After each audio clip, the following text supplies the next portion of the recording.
അപ്പോൾ ഇന്നത്തെ വീഡിയോയിൽ നമ്മളിപ്പോൾ ട്രെൻഡിങ് ആയിക്കൊണ്ടിരിക്കുന്ന സ്കാലപ്പ് നെക്കാണ് ചെയ്യാൻ പോകുന്നത്. അതിന് വേണ്ടിയിട്ട് ഞാനിവിടെ ഒരു ക്യാൻവാസ് എടുത്തിട്ടുണ്ട്. അതിനകത്ത് 3.5 ഇഞ്ച് വിഡ്ത്തും 7.5 ഇഞ്ച് ലെങ്ത്തും മാർക്ക് ചെയ്യുകയാണ് ചെയ്യുന്നത്. എന്നിട്ട് അത് ജസ്റ്റ് ഒന്ന് വരച്ച് കൊടുക്കണം.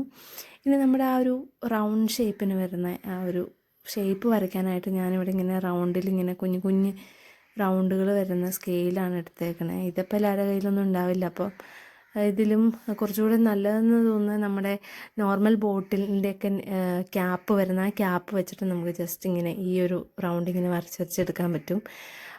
അതും വേണമെന്നില്ല, നമ്മുടെ 2 രൂപയുടെ കോയിനൊക്കെ വെച്ചിട്ട് ഇതുപോലെ ഈ ഷേപ്പുള്ള എന്ത് വെച്ചിട്ട് നമുക്കിതിങ്ങനെ ജസ്റ്റ് ഒന്ന് വരച്ചെടുക്കാനായിട്ട് പറ്റും. അപ്പോൾ നമ്മൾ വരയ്ക്കുമ്പോൾ ശ്രദ്ധിക്കേണ്ട കാര്യം എന്ന് പറഞ്ഞാൽ നമ്മളൊരു സെമി സർക്കിൾ, ഒരു സർക്കിളിൻ്റെ ഹാഫ് പോർഷൻ വരുന്ന പോലെ നമ്മൾ കറക്റ്റ് ഇങ്ങനെ വരയ്ക്കുകയാണെങ്കിൽ എല്ലാ റൗണ്ട് എല്ലാം നമുക്ക് ആ ഒരേ ഷേപ്പിന് തന്നെ കിട്ടും. അപ്പോൾ ഞാൻ ഇതിനകത്ത് ഏറ്റവും വലിയ റൗണ്ട് വെച്ചിട്ടാണ് ഇപ്പോൾ ഇത് ചെയ്തുകൊണ്ടിരിക്കുന്നത്. ഇത് വരച്ചിട്ട് ലാസ്റ്റ് വരുന്ന റൗണ്ട് നമുക്ക് ഫുള്ള് കിട്ടില്ല. അപ്പോൾ അത് എത്രയാണോ കിട്ടുന്നത് അത് അത്ര അങ്ങ് വരച്ച് എടുക്കുക. അങ്ങനെ നമ്മൾ അവിടെ വെച്ചിട്ട് അത് കംപ്ലീറ്റ് ഫിനിഷ് ചെയ്യുകയാണ് ചെയ്യുന്നത്. പിന്നെ നമ്മൾ ശരിക്കും ഇതിനകത്ത് ഒരു ഇഞ്ച് മാർക്ക് ചെയ്താൽ മതി. ഞാനിപ്പോൾ ഒരു എക്സ്ട്രാ 1/2 ഇഞ്ച് കൂടെ ഇട്ട് 1.5 ഇഞ്ച് എടുക്കുന്നുണ്ട്. അപ്പോൾ ഇതാ മാർക്ക് ചെയ്തത് ഇങ്ങനെ വരച്ചെടുക്കണ്ടേ, ഇതാണ് കേട്ടോ എൻ്റെ സ്കെയില്.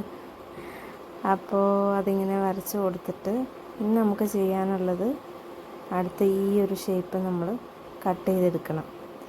ആ ഒരു റൗണ്ട് വരുന്ന ഷേപ്പിൻ്റെ അവിടെ നമ്മൾ ആ ഷേപ്പിന് തന്നെ ഇങ്ങനെ ജസ്റ്റ് ഒന്ന് കട്ട് ചെയ്തെടുക്കുകയാണ് ചെയ്യുന്നത്.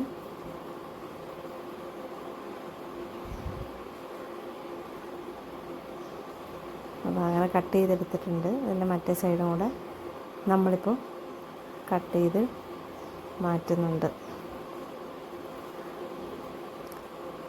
അപ്പോൾ ഇതാണ് നമ്മുടെ ക്യാൻവാസ്, നമ്മൾ റെഡി ആയി കഴിഞ്ഞു. ഇനി ഇതിന് നമ്മളിപ്പോൾ ചെയ്യാൻ പോകുന്ന ജോർജറ്റിൻ്റെ മെറ്റീരിയൽ വെച്ചിട്ടാണ്. അപ്പോൾ ഈ മെറ്റീരിയൽ ഇതിൻ്റെ മുകളിൽ വയ്ക്കുമ്പോൾ നല്ല ട്രാൻസ്പെറൻ്റ് ആയതുകൊണ്ട് അത് നല്ല വൃത്തികേടായിരിക്കും. ആക്ച്വലി ബ്ലാക്ക് കളറുള്ള ക്യാൻവാസ് അവൈലബിൾ ആണ്, പക്ഷേ ഞാൻ വൈറ്റാണ് വാങ്ങിച്ചത്. വൈറ്റ് ആണെങ്കിലും ബ്ലാക്ക് ആണെങ്കിലും നമ്മളിതുപോലെ ഒരു മെറ്റീരിയൽ ഇതിൻ്റെ തന്നെ ലൈനിങ്ങിൻ്റെ മെറ്റീരിയലാണ്. ഇത് വെച്ചിട്ട് ഇതിങ്ങനെ അടിച്ച് കൊടുക്കുന്നുണ്ട്. ഇതിങ്ങനെ അടിച്ച് മറിച്ചെടുത്തിട്ട് നമ്മൾ ചെയ്താൽ അങ്ങനെ ട്രാൻസ്പെറൻ്റ് ആയിട്ട് വരാതിരിക്കും. അപ്പോൾ നമ്മുടെ ലൈനിങ്ങിൻ്റെ മെറ്റീരിയലിൽ ഇങ്ങനെ അടിച്ചെടുത്തത് വെച്ചിട്ട് അതായത് ക്യാൻവാസ് കാണാത്ത പോലെ വെച്ചിട്ട് നമ്മളിതൊന്ന് സ്റ്റിച്ച് ചെയ്ത് കൊടുക്കുകയാണ് ചെയ്യുന്നത്. അതിന് മുന്നേ ഈ ക്യാൻവാസിൻ്റെ 3 സൈഡും നമ്മളൊന്ന് മടക്കി അടിച്ച് കൊടുക്കുന്നുണ്ട്. ഇപ്പം നമ്മുടെ ലൈനിങ്ങിൻ്റെ മെറ്റീരിയലിൽ ആ ഒരു റൗണ്ട് ഷേപ്പിന് വരുന്ന പോർഷൻ നമ്മൾ സ്റ്റിച്ച് ചെയ്ത് എടുത്തു കഴിഞ്ഞു.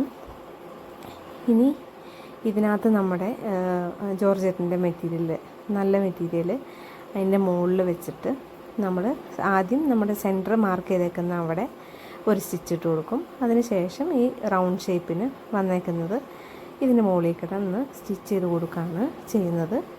അങ്ങനെ സ്റ്റിച്ച് ചെയ്ത് കൊടുത്ത് ശേഷം നമ്മളിതൊന്ന് കട്ട് ചെയ്ത് മാറ്റണം. ആ സെൻറ്ററിലെ നെക്കിൻ്റെ പോർഷൻ വരുന്നത്, നെക്ക് ഇപ്പോഴാട്ടോ നമ്മൾ ശരിക്കും കട്ട് ചെയ്യുന്നത്, നമ്മൾ അതിൽ നിന്ന് കട്ട് ചെയ്ത് മാറ്റുന്നുണ്ട്. കട്ട് ചെയ്ത് മാറ്റിയതിന് ശേഷം നമ്മൾ ആ ഒരു റൗണ്ട് ഷേപ്പ് കറക്റ്റായിട്ട് കിട്ടാൻ വേണ്ടിയിട്ട് അതിൻ്റെ ആ ഒരു എഡ്ജ് വരുന്ന പോർഷനിൽ നമ്മളിങ്ങനെ കട്ട് ചെയ്ത് കൊടുക്കുന്നുണ്ട്. അങ്ങനെ കട്ട് ചെയ്തതിന് ശേഷം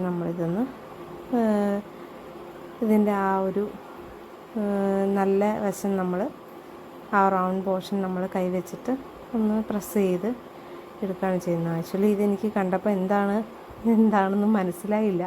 നമ്മൾ ചെയ്തേക്കുന്നത് ശരിയാണോ എന്ന് പോലും ഒരു ഡൗട്ടായിപ്പോയി എനിക്ക്.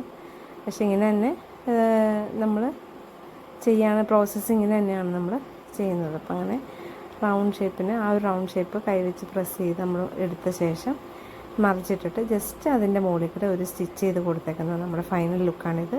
ഇതാണ് അതിനകത്ത് ഞാൻ ജസ്റ്റ് ഒരു ഹാൻഡ് വർക്ക് ചെയ്ത് കൊടുത്തിട്ടുണ്ട്. അപ്പോൾ നിങ്ങൾക്ക് എന്തായാലും ഇഷ്ടമായെങ്കിൽ നിങ്ങൾ ട്രൈ ചെയ്ത് നോക്കണം. അപ്പോൾ അടുത്ത വീഡിയോയിൽ കാണാം. അതുവരേക്കും ബൈ.